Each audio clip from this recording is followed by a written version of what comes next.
Bismillahi Raxmaani Raxiim. Assalaamu calaykum waraxmatullaahi tacaala wabarakaatuh. Kalow wacan wanaagsan daawadayaal idilkiinba meel walba aad joogtaan iyo si walba ay noo daawanaysaan waxaad kusoo dhawaataan wararka ugu waaweyn ee suuqa oo hadana kale aad ka daawataan Gold TV channel. Qodobada ugu xiisaha badan ee maanta aadka loo hadalhayo dhanka iyo gosobka waxaa kamid ah Jotun Silva, ciyaaraha Henderson, Onana, Allegri iyo ciyaarahanka lagu magacaabo Raheem Sterling. Kooxda kubadda cagta Manchester United ayaa markaan aad u xiiseynaysa inay u dhaqaaqdo weeraryahanka kooxda Wolverhampton Wanderers ninka lagu magacaabo Diogo Jota. Ciyaaryahankan u dhashay dalka Portugal ayaa waqti fiican la qaadanaya kooxda kubadda cagta Wolverhampton Wanderers waxayna taasi keentay in ay kooxda Manchester United ee dalab waaliha u dirto weeraryahankan halista badan. Sida isaaka daawacaysa majalada lagu magacaabo Corriere dello Sport ee kasoo baxda dalka Talyaaniga waxaa la sheegay Manchester United inay aad u xiiseynayso maadaama uu dhaawac ugu maqan yahay ciyaaryahankeeda reer England ee Marcus Rashford. Dhanka kalena kooxda Barcelona ayaa markaan u dhaqaaqaysa ciyaaryahanka qadka dhexe ugu ciyaara kooxda Manchester City Bernardo Silva. Ciyaaryahanka lagu magacaabo Bernardo Silva oo u dhashay dalka Portugal ayaa Etihad Stadium waqti qurux badan kula qaadanaya kooxda hogaamiye Pep Guardiola.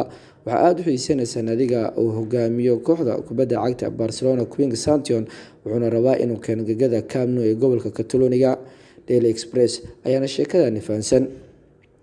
waxyaabaha kale ugu waaweyn maanta waxaa kamid ah Crystal Palace macalinkeeda Roy Hodgson ayaa markaan diyaar u ah inuu qandaraas cusub qalinka ugu duubo kooxda kubadda cagta ee gorgorka ee Crystal Palace wuxuuna rabaa in sanadkan uu meel wanaagsan kaga dhameysto horyaalka iskana ilaaliyo inuu dib ugu dhaco horyaalka heerka labaad dalka England. Sky Sports ayaana sheekadaas fahansan. Kooxaha Barcelona iyo Chelsea ayaa markaan aad u wada xiiseynaya gool ilaaliyaha kooxda Ajax Amsterdam ninka lagu magacaabo Andre Onana kaasoo dhashay dalka Cameroon. ciyaaryahankani bandhiga cajiibka ku qaadanaya kooxda kasoo jeeda dalka Holland ee Ajax Amsterdam ayaana markaani waxaa aad u nindheynaya kooxaha Barcelona iyo Chelsea waxayna rabaan inay kasoo qaataan kooxda Ajax Amsterdam. 23 jirkan ayaa bandhig cajiiba sameeyay sanad ciyaareedkii lasoo dhaafay tartanka xiisaha badan Champions League Corriere dello Sport oo kasoo baxda dalka Isbaanishka ayaana sheekadan aad u fahansan. Real Madrid macalinkeeda Zinedine Zidane ayaana aad u xiiseynaya ciyaarahanka Manchester City ee weerarka ugu ciyaara Raheem Sterling kaasoo markaan uu rabo inuu keeno garoonka Santiago Bernabeu.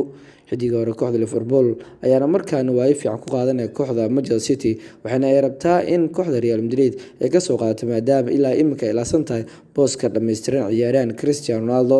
Hazard ayaana goor hore soo qaatay oo Chelsea kasoo qaatay balse bandhiga cajiibka Stamford Bridge kuma haysto garoonka Santiago Bernabeu markaan waxay rabtaa kooxda Manchester City ciyaaryahanka Raheem Sterling inay soo qaadato. wararka kale ugu waaweyn maanta waxaa kamid ah macalinka hogaamiye kooxda Chelsea Frank Lampard ayaa aaminsan Jose Mourinho kooxda Tottenham Hotspur uu kusoo kordhi doono waxyaabo badan maadaama uu kamid yahay macalimiinta ugu fiican tii jirta labadan kooxood ayaana maanta iswajihi doona 9 saac bar Chelsea iyo Tottenham Hotspur ciyaar qayb ka ah horyaalka Premier League ee dalka England maadaama Jose Mourinho oo kooxdiisa hore Chelsea ka hor imaan doona maadaama uu imika hogaaminaya naadiga Tottenham Hotspur. Evan Sterner ayaana sheekadan fahansan. wararka ugu waaweyn ayayna kuwaasi ahayeen inkastoo ay kamid tahay in Tottenham Hotspur, Liverpool iyo Everton waxay aad u wada xiiseynayaan ciyaarahanka lagu magacaabo Tobuzian kaas oo ah goolhaye u dhashay dalka Turkiga waxayna ku rabaan in ciyaarahankan ay soo qaataan dhammaan kooxaha reer England ayaana aad u xiiseynayaan. Fethian oo soo xiganaysa Widnes oo dalka Turkiga kasoo baxda ayaana sheekada isfahansan. wararka ugu waaweyn suuqa maanta aadka loo hadalhayay.